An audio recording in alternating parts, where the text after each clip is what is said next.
தேவனுடைய மகா பரிசுத்த நாமத்திற்கு மகிமை உண்டாவதாக.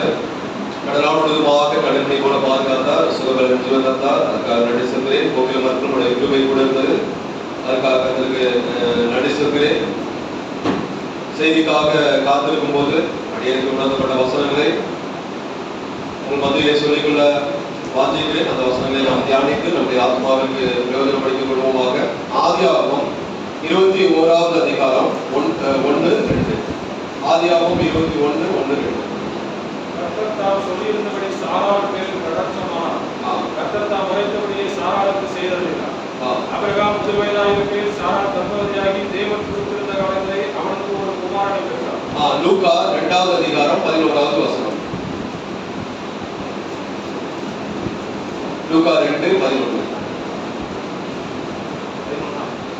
லூக்கா 2:11. இன்று கர்த்தராகிய கிறிஸ்து என்னும் இரட்சகர் உங்களுக்கு தாவீதின் ஊரிலே பிறந்திருக்கிறார். அருமையான தேவனுடைய பிள்ளைகளே, ஈசாக்கின் பிறப்பும் இயேசு கிறிஸ்துவின் பிறப்பும் வெறும் வரலாற்று சம்பவங்கள் அல்ல.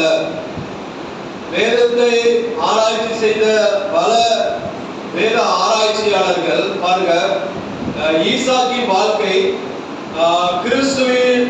கிறிஸ்துவை முன்கூட்டியே சுட்டிக்காட்டும் ஒரு முக்கியமான நபர்கள்ல ஒருவராக இருக்கிறார் என்று அநேக வேத ஆராய்ச்சியாளர்கள் எழுதியிருக்கிறார்கள்.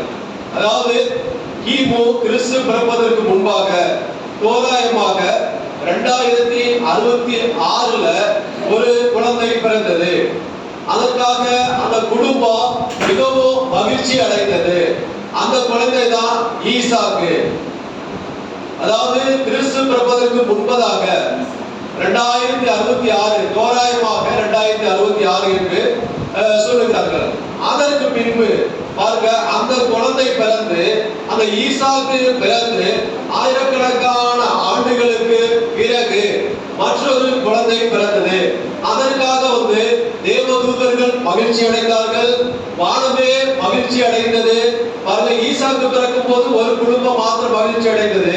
ஆனால் இயேசு கிறிஸ்து பிறக்கும் போது தேவதூதர்கள் வானத்தில் உள்ள எல்லாரும் மகிழ்ச்சி அடைந்தார்கள். பாருங்க, அந்த குழந்தை கர்த்தராகிய இயேசு கிறிஸ்து. பாருங்க, வெளி பார்வையில வெளிப்புறமாக நாம் பார்க்கும்போது இருவரும் குழந்தைகள் தான். ஆனால் ஈசாக்கின் பிறப்பு ஒரு வாக்குத்தத்தத்தின் ஆரம்பம். அதாவது ஈசாக்கு பிறக்கும் போது ஒரு வாக்குத்தத்தத்திற்கு ஆரம்பமாக இருந்தது.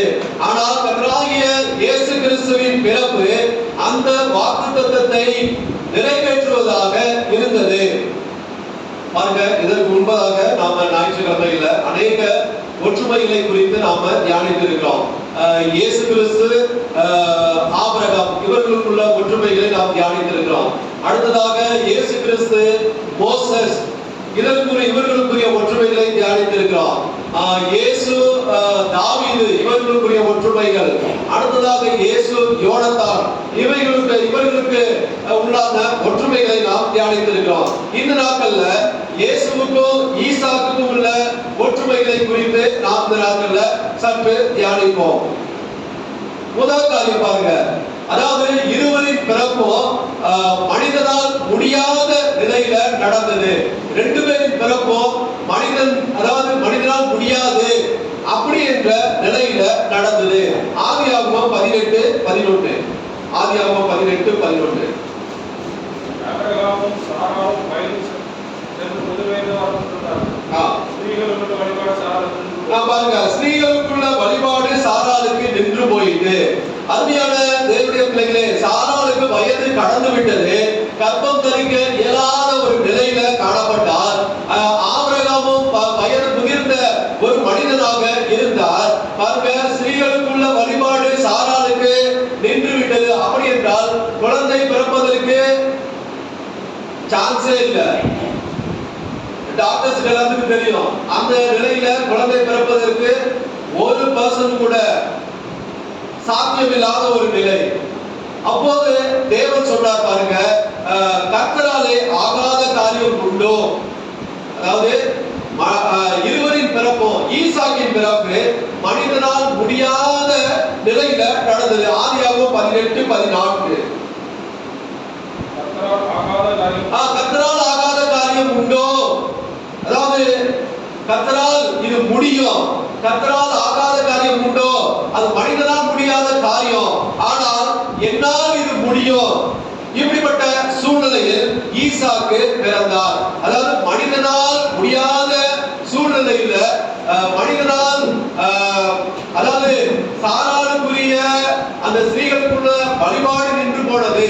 அந்த சமயத்துல ஈசாக்கு பிறந்தார். கர்த்தரால் ஆகாத காரியம் உண்டோ? அருமையான தேவனுடைய பிள்ளைகளே, லூக்கா 1:34-35. லூக்கா 1:34-35.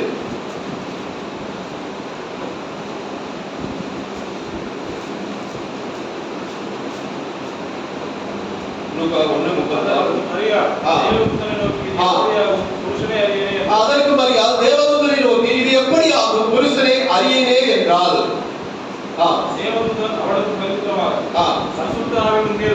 பரிசுத்த ஆவி உன்மேல் வரும். போதும் பாருங்க. அதற்கு மரியாள் தேவதூதனை நோக்கி, இது எப்படி ஆகும் புருஷனை அறியேனே என்றார். அருமையான தேவனுடைய பிள்ளைகளை, இங்கு பாருங்க, மரியாள் புருஷனை அறியாத ஒரு கன்னிப்பெண்.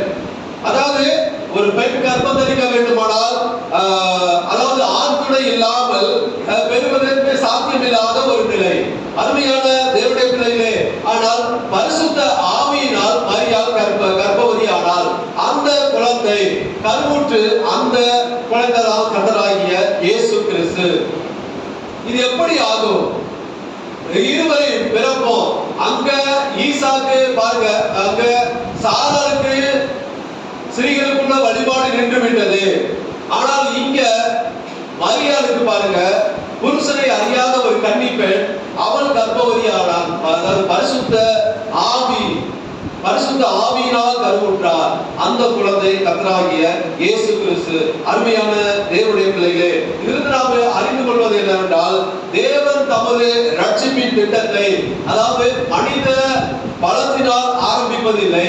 அவருடைய திட்டத்தை மனிதனுக்கு பலம் இருக்கிறது, பொருள் இருக்கிறது, பெரிய செல்வந்தர் அப்படி கிடையாது. அப்படி ஆரம்பிப்பதில்லை. மனிதனால் முடியாது என்று சொல்வதில் மனிதன் எதெல்லாம் முடியாது என்று சொல்கிறாரோ, தேவன் இதோ நான் இருக்கிறேன், நான் செய்கிறேன் என்று அந்த இடத்துல தான் தேவன் ஆரம்பிக்கிறார். அதாவது மனிதனால் இது முடியாது, என்னால் இது முடியாது அப்படி என்று நாம சொல்வோம் என்றால், தேவன் நம்மிடத்தில் சொல்கிறார், இதோ நான் இருக்கிறேன். ஹல்லேலூயா! உங்களுக்கு இந்த காரியத்தை செய்வதற்காக நான் இருக்கிறேன், நான் இதை செய்கிறேன் என்று தேவன் சொல்லுகிறதாக காணப்படுகிறது. அருமையான தேவனுடைய பிள்ளைகளே, ஒரு விவசாயி இருந்தா, அதாவது அவனுடைய நிலம் எல்லாம் வறண்டு காணப்பட்டது, இங்கே ஒன்றுமே வளராது என்று அவர் நினைத்தார். ஆனால் மழை பெய்த பின் அந்த நிலம், மழை பெய்ததுக்கு பிற்பாடு அந்த நிலத்தை போய் பார்த்தா அது ரொம்ப பசுமையாக காணப்பட்டது.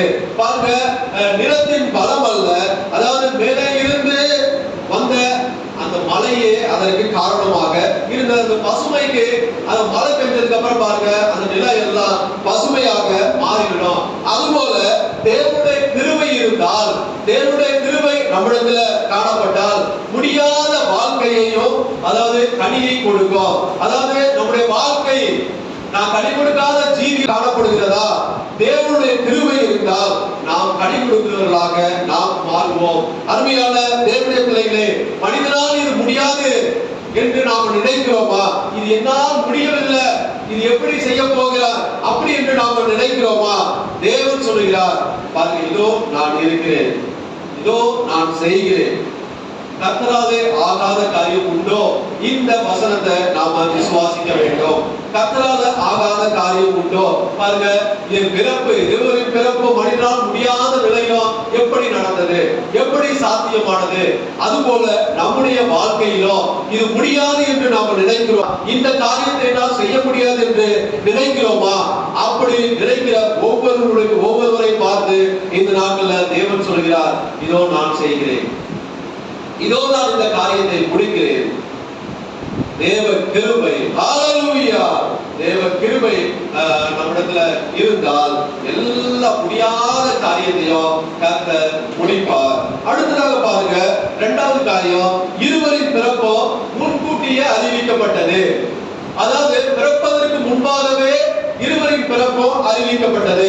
ஆதியாகமம் 17:19. ஆதியாகமம் 17:19.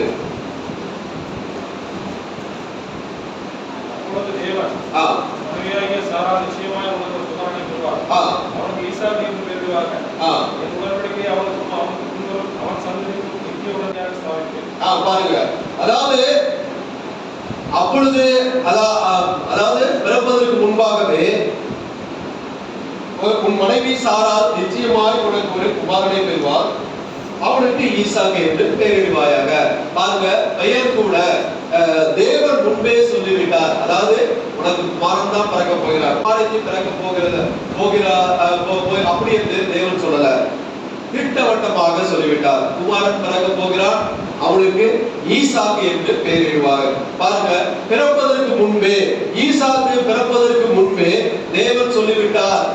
அப்ப பெயர் கூட தேவனே வைத்து விட்டார். அப்ப பிறப்பதற்கு முன்கூட்டியே அறிவிக்கப்பட்டது.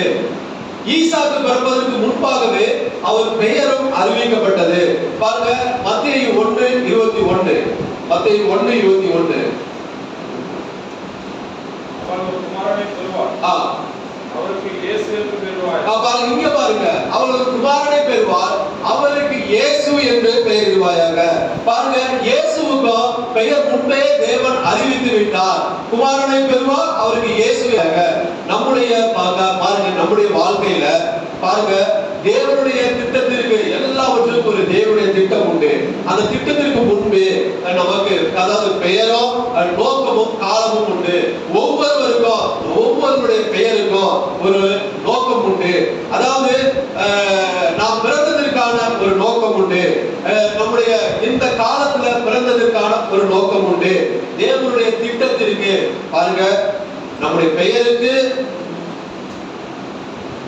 நாம் பிறந்ததற்கான நோக்கத்திற்கு, நாம் பிறந்ததற்கான காலத்திற்கு, எல்லாவற்றிற்கும் தேவனுடைய திட்டம்.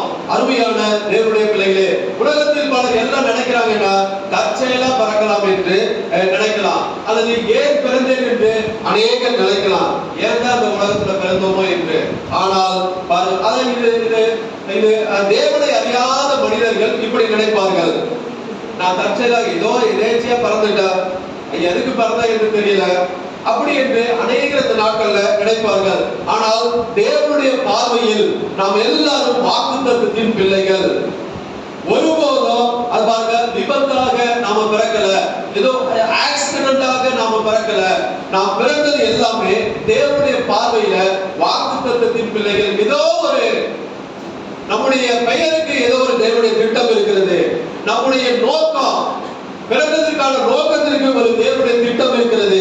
நம்முடைய பிறந்ததற்கான காலம், இந்த காலத்துல நாம் பிறந்ததற்கு அதற்கு ஒரு தேவனுடைய திட்டம் இருக்கிறது. இது எல்லாமே தேவனுடைய பார்வையில வாக்குத்தத்தத்தின் பிள்ளைகள்.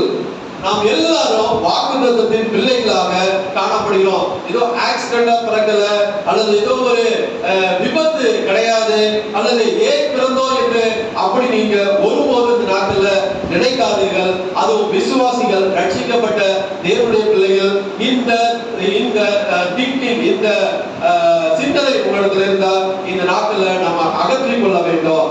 தேவனுடைய திட்டம், நம்முடைய பெயருக்கு ஒரு தேவனுடைய திட்டம் இருக்கிறது.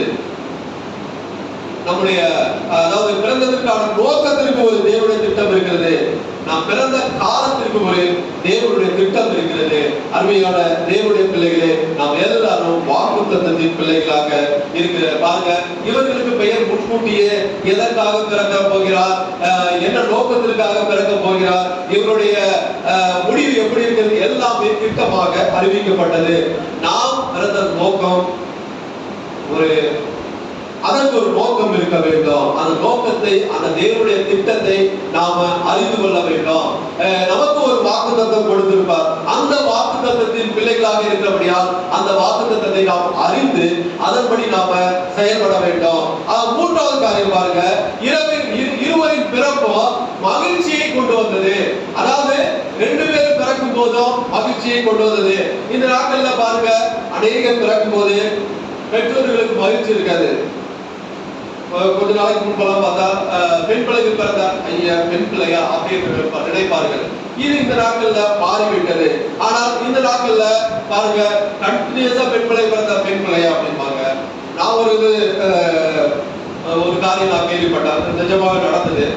3 பெண் பிள்ளைகள் பிறந்திருக்கார்கள். கடைசியாக கன்சீவ் இருக்காங்க. அப்பொழுது மறுபடியும் பெண் பிள்ளை பிறந்தவுடனே அவங்க அப்பா வந்து அந்த குழந்தையை தூக்கவே இல்லை என்று, ஆண் பிள்ளை பிறந்தாதான் ஹாஸ்பிட்டல் வருவேன், பெண் பிள்ளை பிறந்தால் வரவே மாட்டேன் அப்படி என்று நினைத்து ஹாஸ்பிட்டலுக்கே வரலை அந்த தகப்பனார். ஏன் பிறந்தது அப்படி ஒரு மகிழ்ச்சி இல்லாத ஒரு சூழ்நிலையில அந்த குழந்தை பிறந்தது. பாருங்க, இந்த நாட்கள்ல ஈசாக்கு இயேசுவும் கர்த்தராகிய இயேசு கிறிஸ்துவும் பிறந்து மகிழ்ச்சியை கொண்டு வந்தது. ஆதியாகமம் 21:6. ஆதியாகமம் 21:6. ஆதியாகமம் 21:6. சாரா தேவன் என்னை நகைக்கப்படினார், இதை கேட்கிற யாவரும் என்னோட கூட நகைப்பார்கள். பாருங்க, தேவன் என்னை நகைக்கப்படினார், இதை கேட்கிற யாவரும் என்னோடு கூட நகைப்பார்கள். பாருங்க, ஈசாக்கு என்ற பெயர்ல அதற்கு என்ன அர்த்தம் என்று வேத ஆராய்ச்சியாளர் அதாவது சிரிப்பு, நகைப்பு என்று சொல்கிறார்கள். பாருங்க, தேவன் என்னை நகைக்கப்படினார், எனக்கு அதாவது நகைக்கிறா சிரிப்பு, எனக்கு சந்தோஷம் வந்தது. ஈசாக்கு பிறந்தது நிமித்தம் அந்த குடும்பம் மிகவும் சந்தோஷம் அடைந்தார்கள், மகிழ்ச்சி அடைந்தார்கள். இந்த குழந்தை பிறந்தது நிமித்தமாக அவர்கள் எல்லாரும் மகிழ்ச்சி அடைந்தார்கள். அருமையான தேவனுடைய பிள்ளைகளே, லூக்கா 2:10. லூக்கா 2:10.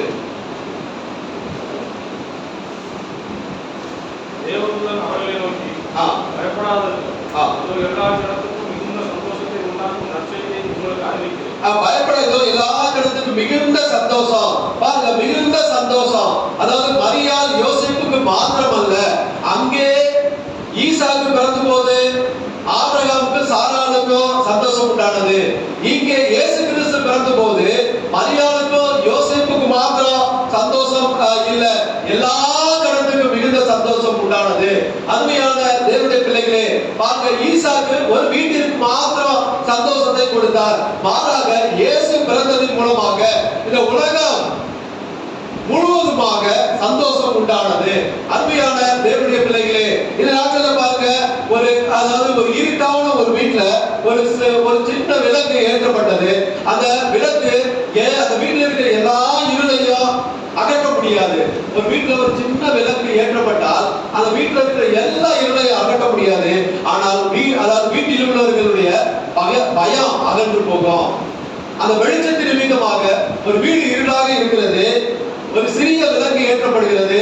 அப்படி ஏற்றப்படும் போது அந்த சிறிய விளக்கு எல்லா இருளையும் அகற்றாது, மாறாக அந்த வீட்டில் உள்ளவர்களுடைய பயத்தை அகற்றும். அதுபோல இயேசுவின் பிறப்போ அப்படியே காணப்பட்டது. அவர் உலகின் இருளை உடனே அகற்றவில்லை, உலகத்தில் உள்ள எல்லா இருளையும் காணப்பட்ட எல்லா இருளையும் அகற்றவில்லை. ஆனால் ரட்சிப்பின் ஒளியை உலகத்திற்கு கொண்டு வந்தார்.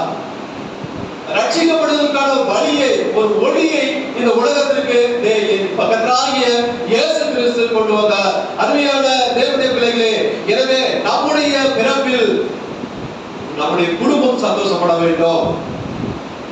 நாம் பிறந்தது நிமித்தமாக நம்முடைய பெற்றோர்கள் சந்தோஷப்பட வேண்டும். நாம் பிறந்தது நிமித்தமாக நம்முடைய சமுதாயம் சந்தோஷப்பட வேண்டும். அதற்கு ஏற்றாற் போல நம்முடைய வாழ்க்கையும் காணப்பட வேண்டும். நாம் பிறந்ததற்கு ஒரு அர்த்தம், அதாவது ஒரு சந்தோஷம் உண்டாக வேண்டும். பிறந்து படிப்படியாக வாலிப வயதுல எட்டும் போது என் நிமித்தமாக என்னுடைய குடும்பம், என்னுடைய சமுதாயம் சந்தோஷப்பட வேண்டும். அதாவது அதற்கு மாறாக நாம செய்யக்கூடாது. பெற்றோர்கள் அப்படி என்ற கேள்வி வரக்கூடாது. அவர்களுக்கு மன கசப்பு உண்டாகக்கூடாது. அருமையான தேவனுடைய பிள்ளைகளே, அதாவது நம்முடைய பிறப்பின் நிமித்தம் அது எந்த காலத்திலும் சரி, சிறு வயதா இருந்தாலும் சரி, அல்லது வாலிப வயது, அல்லது வயது முதிர்ந்தவர்கள், அல்லது 40 வயது 50 வயதுக்கு மேற்பட்டவர்களாக இருந்தாலும் சரி, நம்முடைய பிறப்பின் நிமித்தம் நம்முடைய குடும்பம் சந்தோஷப்பட வேண்டும், நம்முடைய சமுதாயம் சந்தோஷப்பட வேண்டும். அருமையான தேவனுடைய பிள்ளைகளே, நம்முடைய பிறப்பின் நிமித்தம் நம்முடைய குடும்பம் அப்படி இல்லை என்றால் அதை மாற்றிக்கொள்ள வேண்டும். ஈசாக்கு பிறந்தது நிமித்தம் அந்த குடும்பம் சந்தோஷப்பட்டது. இயேசு கிறிஸ்து பிறந்தது நிமித்தம் இந்த உலகமே சந்தோஷப்பட்டது.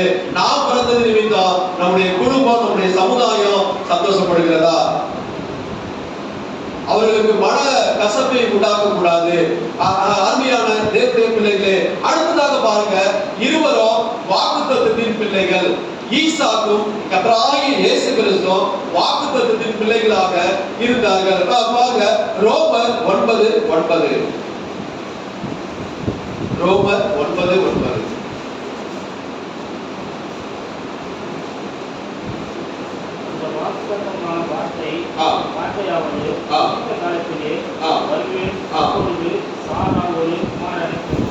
பாருங்க, அந்த வாக்குத்தத்தமான வார்த்தையாவது குறித்த காலத்திலே வருவேன், அப்பொழுது சாரால் ஒரு குமாரனை பெறுவாள் என்பது.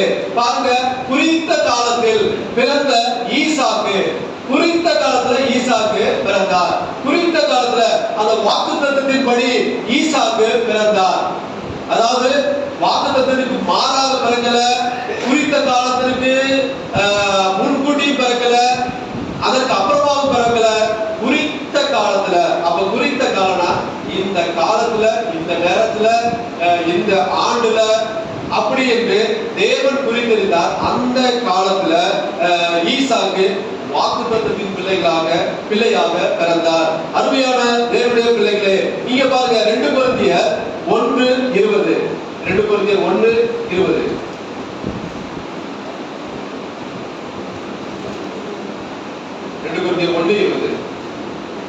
எங்களால் தேவனுக்கு மகிமை உண்டாகும்படி தேவனுடைய வாக்குத்தத்தங்கள் எல்லாம் இயேசு கிறிஸ்துவுக்குள் ஆமென் என்றும் அவருக்குள் ஆமென் என்றும் இருக்கிறது.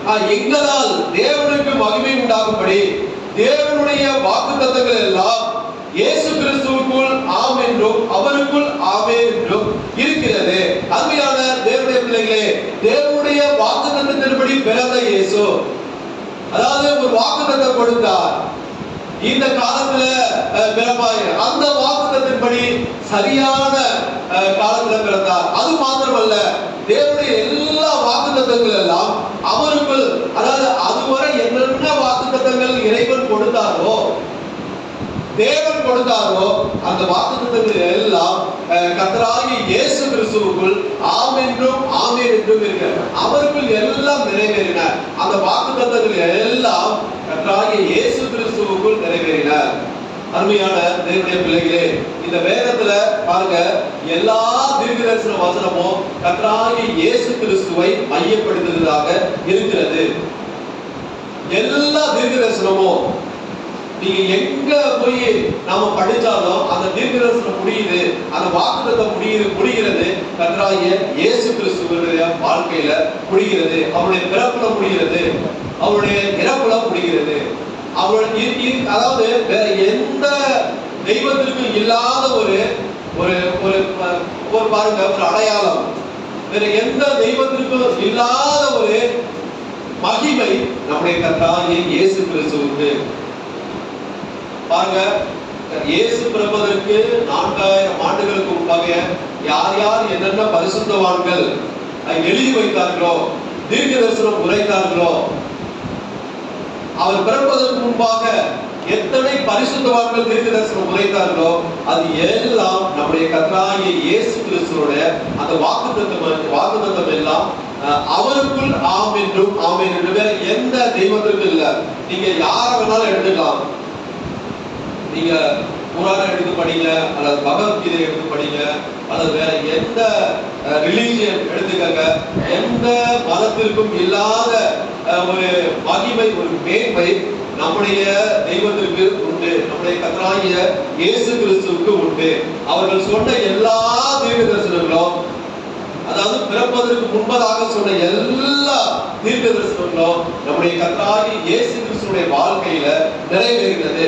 அவருக்குள் ஆமென் என்றும் ஆமென் என்றும் இருக்கிறது.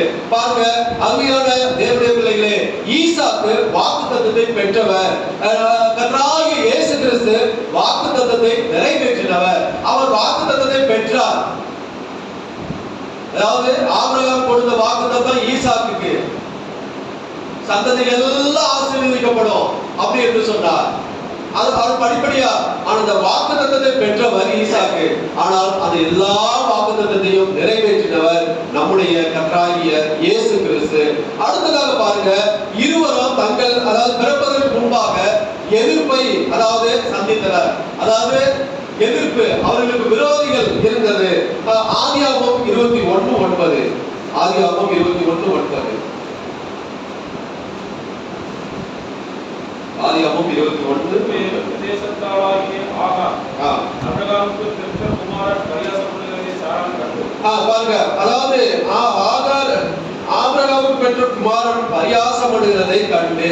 பாருங்க, இருவரும் அதாவது பிறப்புக்கு அதாவது பிறந்த பிறகு எதிர்ப்பை சந்தித்தனர். ரெண்டு பேரும் சந்தித்தனர். முதல் எதிர்ப்பு என்னன்னா ஈசாக்கு பிறப்பு. அதாவது இஸ்மவேல் தன்னுடைய சகோதரன், மூத்த சகோதரன் இஸ்மவேல். அவன் பாருங்க, அந்த பிறக்கும் நாள் வரை அவன் தான், இஸ்மவேல் தான் அந்த வீட்டிற்கு செல்ல பிள்ளையாக காணப்பட்டார். ஆபிரகாமுக்கு செல்ல பிள்ளையாக எல்லாரும் தூக்கி அவரை கொஞ்சம் கொண்டிருந்தார். ஆனால் ஈசாக்கு பிறந்தவுடனே அந்த இஸ்மவேலின் நிலை மாறியது. பாருங்க, பரியாசம் செய்கிறவனாக மாறிவிட்டான். அந்த குழந்தை வளர்ந்த போது பரியாசம் செய்கிறவனாக மாறிவிட்டான். பரியாசம் என்று இங்கே எழுதப்பட்டுள்ளது. ஆனால் அவன் துன்பப்படுத்தினான் என்று ஆவியானவர் எழுதி வைத்திருக்கிறார். அவர் அதாவது இஸ்மவேல் ஈசாக்கை துன்பப்படுத்தினான் என்று பவுல் அப்போஸ்தலர் எழுதுகிறார். கலாத்தியர் 4:29. அவர் எழுதும் போது பாருங்க, பவுல் அப்போஸ்தலர் எழுதும் போது துன்பப்படுத்தினான் பரியாசப்படுகிறது வேற, துன்பப்படுத்தினான் என்பது வேற. துன்பம்னா அவன் என்ன துன்பம், நிறைய துன்பம் கொடுத்திருக்கலாம். 4:9. கலாத்தியர் 4:9. தேவனை அறிந்திருக்க அல்லது தேவனாலே 4:29. கலாத்தியர் 4:29. மாம்சத்தின்படி பிறந்தவன் ஆவியின்படி பிறந்தவனை அப்பொழுது துன்பப்படுத்தி மாம்சத்தின்படி பிறந்தவன் வந்து இஸ்மவேல், ஆவியின்படி பிறந்தவன் வந்து ஈசாக்கு. அப்பொழுது துன்பப்படுத்தினது போல இப்பொழுதும் நடந்து வருகிறது. அருமையான தேவனுடைய பிள்ளைகளே, பாருங்க, அவன் அதாவது ஈசாக்கு பிறப்பதற்கு பின்பு இஸ்மவேல் மூலமாக பரியாசம் பண்ணப்பட்டார். அவன் மூலமாக துன்பத்தை அனுபவித்தான். அதாவது இந்த ஈசாக்கு இஸ்மவேல் ஒரு பெரிய ஒரு டாபிக். அத இந்த வசனத்தின் மூலமாக ஒரு மெசேஜே எடுக்கலாம். வரும் நாட்கள்ல அதை குறித்து நாம தியானிக்கலாம். அருமையான தேவனுடைய பிள்ளைகளே, அடுத்ததாக பாருங்க, இயேசு கிறிஸ்து மத்தேயு 2:16. மத்தேயு 2:16.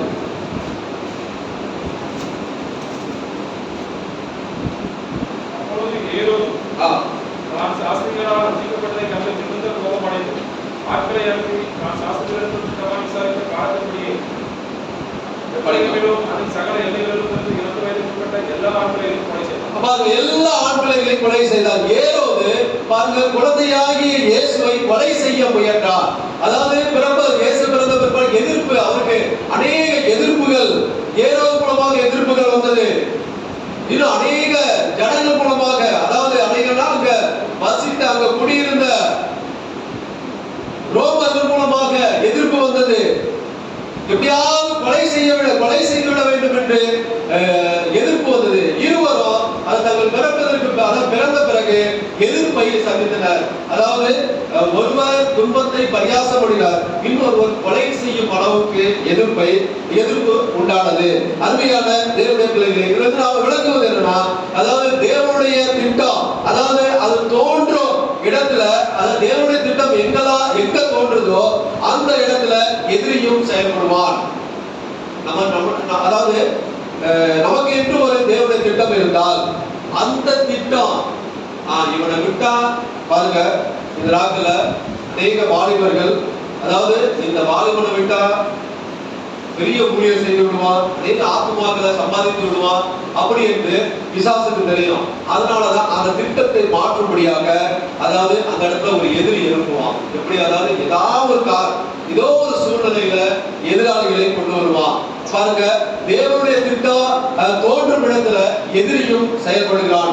அதனால பாருங்க, நமக்கு எதிர்ப்பு வந்தால் அது நிமித்தமாக தேவன் நம்மை கைவிட்டு விட்டார் என்பதற்கான அடையாளம் அல்ல, மாறாக பாதுகாக்கிறார் என்பதற்கு அடையாளமாக இருக்கிறது. அதாவது நமக்கு எதிர்ப்பு நாட்கள்ல வருகிறதா, நாம எதிர்ப்பை சம்பாதிக்கிறோமா? அதாவது நாம தவறு செய்து எதிர்பார்த்ததில்ல, நாம சரியாக செய்யும் ஒரு சில காரியங்கள்ல அப்பொழுது எதிர்ப்பு அநேக மனிதர்கள் மூலமாக எதிர்ப்பு வரலாம். அப்ப எதிர்ப்பு வந்தா தேவன் ஐயா நான் கரெக்டான பாதையில செல்கிறேன், எனக்கு ஏன் இந்த எதிர்ப்பு வருது, தேவன் என்னை கைவிட்டு விட்டாரா என்று நாம நினைக்க தோன்றலாம். ஆனா அது தேவன் நம்மை கைவிட்டு விட்டார் என்பதற்கான அடையாளம் அல்ல, மாறாக நம்மை பாதுகாக்கிறார். பாருங்க, ஈசாக்கை பாதுகாத்த இஸ்மவேல் மூலமாக எதிர்ப்பு, பரியாசம், துன்பம் வந்தது. ஆனால் ஒரு வழியை வைத்திருந்தார், ஈசாக்கை பாதுகாத்தார். அதுபோல கர்த்தராகிய இயேசு கிறிஸ்துவுக்கு கொலை செய்யும் அளவுக்கு எதிர்ப்பு வந்தது. ஆனால் ஒரு வழியின் மூலமாக கர்த்தராகிய இயேசு கிறிஸ்துவை பாதுகாத்தார். தேவன் கைவிட்டு விட்டார் என்று அடையாளம் அல்ல. இந்த நாட்கள்ல அருமையான தேவனுடைய பிள்ளைகளே, நமக்கு எதிர்ப்பு வருகிறதா, நம்மை குறித்து ஒரு தேவனுடைய திட்டம் இருக்கிறது, நாம சரியான பாதையில நாம சென்று கொண்டு இருந்தோம் என்றால், மனிதன் மூலமாக எதிர்ப்பு வருகிறது என்றால் தேவன் நம்மை கைவிட்டு விட்டார் என்று அர்த்தம் அல்ல. தேவன் நம்மை பாதுகாக்கிறார், ஏதோ ஒரு வழியில நம்மை பாதுகாப்பார் என்று நாம நினைத்துக் கொள்ள வேண்டும். கைவிட்டு விட்டார் என்று நாம் நினைத்து நாம் தேவனுடைய விட்டு தூரமாக போய்விடக் கூடாது. அடுத்ததாக பாருங்க, ஈசாக்கு பலியிடப்பட வேண்டிய மகன், கர்த்தராகிய இயேசு கிறிஸ்து பலியாக்கிய ஒரு குழந்தை. ஆதியாகமம் 22:2. ஆதியாகமம் 22:2. அப்பொழுது அவர் புத்திரனும் ஏகசுதனும் ஒரு சகோதரனுமாகிய ஈசாக்கே, நீ இப்பொழுது அழைத்துக் கொண்டு மோரியா தேசத்துக்கு போய் அங்கே நான் உனக்கு குறிக்கும் படைகள் ஒன்றின் மேல் அவனை தகன பலியாக, அதாவது பலியிடப்பட வேண்டிய ஒரு மகன், ஒரு குழந்தை. பாருங்க, நீ நேசிக்கிற ஒரே மகனாகிய ஒரே குமாரனாகிய ஈசாக்கை பலியிட வேண்டும் என்று சொன்ன போது ஆபிரகாம் பலியிட சென்றார்.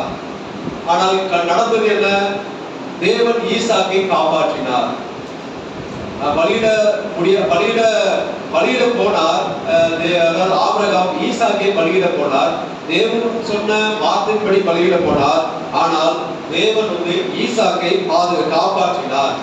அதாவது அதற்கு பதிலாக ஒரு ஆட்டை கொடுத்து பலியிடும்படி சொன்னார். இங்க பாருங்க, யோவான் 3:16. யோவான் 3:16. யோவான் 3:16.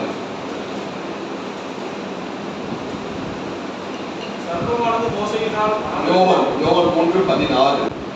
16. தம்முடைய ஒரே பேரான குமாரனை விசுவாசிக்கிறவன் எவனோ அவன் கெட்டுப் போகாமல் நித்திய ஜீவனை அடையும்படிக்கு அவரை தந்தருளி இவ்வளவாய் உலகத்துக்கு அனுப்பினார். ஒரே பேரான குமாரனை, பாருங்க அருமையான தேவனுடைய பிள்ளைகளே, தம்முடைய ஒரே பேரான குமாரனை தந்தருளினார். இங்கே ஒரு பெரிய வேறுபாடு உள்ளது. அதாவது ஈசாக்குக்கு பதிலாக ஒரு ஆட்டுக்கடா கொடுக்கப்பட்டது. ஆனால் கர்த்தராகிய இயேசு கிறிஸ்துவுக்கு பதிலாக ஒருவரும் வரல. அவர் நமக்காக பலியானார். யாருக்காக பலியானார் என்றால் நமக்காக, நம்முடைய பாவத்திற்காக அவர் பலியானார். தேவன் ஈசாக்கு பதிலாக ஒரு ஆட்டுக்கடா கொடுக்கப்பட்டார். ஐயோ, ஈசாக்கு வாக்குத்தத்தன்படி பிறந்த குழந்தை, அந்த ஈசாக்கு பலியிடப்படுவதற்கு மனமில்லாத தேவன் ஆனால் தன்னுடைய சொந்த குமாரனை பலியிடும்படியாக கொடுத்தார், ஒப்பு கொடுத்தார். அவர் நமக்காக பலியானார். அருமையான தேவனுடைய பிள்ளைகளே, இந்த நாட்கள்ல நம்முடைய பாவத்திற்காக கர்த்தராகிய இயேசு கிறிஸ்து பலியானார். நாம் செய்கிற ஒவ்வொரு பாவத்திற்காக அதை நாம் நினைத்து, இந்த நாட்கள்ல நாம் பாவம் செய்கிறோமா, அதை நமக்காக ரத்தம் சிந்துகிறார் என்று நாம நினைத்துக் கொள்ள வேண்டும். ஈசாக்கின் பிறப்பு ஒரு அதிசயம். அது ஒரு அதிசயம் தான். ஈசாக்கி, அதாவது மரியாதைக்குள்ள ஸ்திரீகளுக்குள்ள வழிபாடு, அது ஒரு அதிசயம் தான். ஆனால் இயேசுவின் பிறப்பு பாருங்க, அதிசயங்களின் உச்சம். அது எல்லாவற்றுக்கும் மேலானது. அருமையான ஈசாக்கு ஒரு குடும்பத்திற்கு நம்பிக்கையை கொடுத்தார். ஆனால் நம்முடைய கர்த்தராகிய இயேசு கிறிஸ்து இந்த உலகத்திற்கு ரட்சிப்பை கொடுத்திருக்கிறார். நாம் ரட்சிக்கப்பட்டிருக்கிறோம் இந்த நாட்கள் என்றால் அவர் இந்த உலகத்திற்கு வந்து தன்னையே அர்ப்பணித்த நிமித்தமாக நமக்கு ரட்சிப்பை கொடுத்திருக்கிறார். ஈசாக்கு வாக்குத்தத்தத்தின் மகனாக இருக்கிறார். ஆனால் கர்த்தராகிய இயேசு கிறிஸ்து வாக்குத்தத்தத்தை நிறைவேற்றின ஒரு மகனாக காணப்படுகிறார். அருமையான தேவனுடைய பிள்ளைகளே, பாருங்க, ஒவ்வொரு முறையும் ஈசாக்கின் பிறப்பை நாம வாசிக்கும் போது, நம்ம அந்த சாப்டரை வாசிக்கும் போது நம்ம எப்பெல்லாம் நம்ம ஈசாக்கின் பிறப்பை நம்ம வாசிக்கிறோமோ அப்பெல்லாம் பெத்லகேமில் பிறந்த, அதாவது கிறிஸ்துவை நோக்கி செல்லும் தேவனுடைய மீட்பு திட்டத்தை நாம காண முடியும். இது எல்லாமே கிறிஸ்துவை, இது எல்லா வாக்குத்தத்தமும் கிறிஸ்துவில நிறைவேறுகிறது. அதை நாம ஒற்றுமைப்படுத்தி நாம படிக்க வேண்டும். அப்படி படிக்கும் போது தேவனுடைய மீட்பை நம்ம எதற்காக ரட்சித்திருக்கிறார் என்பதை நாம காண முடியும். பாருங்க, பழைய ஏற்பாட்டுல விதைக்கப்பட்ட அந்த வாக்குத்தத்தம் புதிய ஏற்பாட்டுல கர்த்தராகிய இயேசு கிறிஸ்துவில் அது மலர்ந்து அது கனியாகிறது. அங்க விதைத்த விதை பழைய ஏற்பாட்டுல ஈசாக்கின் மூலமாக விதைக்கப்பட்ட அந்த விதை, அந்த வாக்குத்தத்தமான விதை புதிய ஏற்பாட்டுல இயேசு கிறிஸ்துவின் மூலம் வளர்ந்து அது கனியாகிறது. இதுவே பாருங்க அதாவது வேதத்தின் ஒருமைப்பாடு. நான் ஏற்கனவே சொன்னேன், எல்லாமே இயேசு கிறிஸ்துடைய எல்லா வாக்குத்தத்தங்களும் அவரிடத்துல நிறைவேறுகிறது. தேவனுடைய ரட்சிப்பின் திட்டத்தின் மகிமையும் இதுதான். அருமையான தேவனுடைய பிள்ளைகளே, இந்த நாட்கள்ல அதாவது நம்மால் முடியாது என்று நீங்க நினைக்கிறீங்களா? கர்த்தர் இதோ நான் செய்கிறேன் என்று இறைவன் சொல்லுவார். நம்முடைய பிறப்பும் பாருங்க, இந்த நாட்கள்ல ஒரு குடும்பத்திற்கு சந்தோஷத்தை கொடுக்க வேண்டும். நம்முடைய குடும்பத்துக்கு, நம்முடைய சமுதாயத்துக்கு சந்தோஷத்தை கொடுக்க வேண்டும். அதாவது நாம் ஏன் பிறந்தோம் என்று நம்முடைய பெற்றோர் கேட்க கூடாது. இந்த குழந்தை ஏன் தான் பிறந்தது என்று அவர்கள் அனுபவப்படும்படி நாம் நம்முடைய பிறப்பின் நிமித்தமாக நம்முடைய குடும்பமும் சந்தோஷப்பட வேண்டும், நம்முடைய சமுதாயமும் சந்தோஷப்பட வேண்டும். நாம் பிறந்ததற்கான, நம்முடைய பெயருக்கான ஒரு தேவனுடைய திட்டம் இருக்கிறது. நம்முடைய பிறந்த நோக்கத்திற்கான ஒரு தேவனுடைய திட்டம் இருக்கிறது. நாம் பிறந்த காலத்திற்கு ஒரு தேவனுடைய திட்டம் இருக்கிறது. ஆகையால் தேவனுடைய பார்வையில நாம் எல்லாரும் வாக்குத்தத்தத்தின் பிள்ளைகள். ஏதோ ஒரு ஆக்சிடென்ட்ல நாம பிறக்கல. எல்லாருக்கும் ஒரு நோக்கம் இருக்கிறது. அந்த நோக்கத்தை, அந்த தேவனுடைய திட்டத்தை நாம அறிந்து கொண்டு அதன்படி நடக்க வேண்டும். தேவன் நம்மை கைவிட்டு விட்டார் என்று நாம நினைக்க வேண்டாம். அது நமக்கு எதிர்ப்பு வருகிறதா, மனிதன் மூலமாக எதிர்ப்பு வருகிறதா? தேவனுடைய திட்டத்தை நாம செய்யும் போது அநேக எதிர்ப்புகள் வரும். அப்போது தேவன் நம்மை கைவிட்டு விட்டார் என்று நாம நினைக்கிறோமா? அப்படி நினைக்காதீங்க. தேவன் நம்மை ஒருபோதும் கைவிட மாட்டார். அதற்கு மாறாக ஒரு பாதுகாப்பு, நம்மை ஒரு பாதுகாப்பதற்கான ஒரு வழியை வைத்திருப்பார். அதை நாம தெரிந்து கொள்ள வேண்டும். அருமையான தேவனுடைய பிள்ளைகளே, நம்முடைய நோக்கத்திற்காகவும், நம்முடைய பிறப்பும், நம்முடைய பெயரும், நாம் பிறந்த காலத்திலும் ஒரு நோக்கம் உண்டு. அந்த நோக்கத்தை நாம அறிந்து கொள்ள வேண்டும். தேவனால் முடியாது, அதாவது இது என்னால் முடியாது என்று நீங்க நினைக்கிறீங்களா? கர்த்தராலே ஆகாத காரியம் உண்டோ? எல்லாவற்றையும் செய்வார். தேவனை நாம் விசுவாசிப்போமாக. கர்த்தர் இந்த வார்த்தைகளை ஆசீர்வதிப்பார். ஆமென். ஹல்லேலூயா. ஸ்தோத்திரம், ஸ்தோத்திரம்.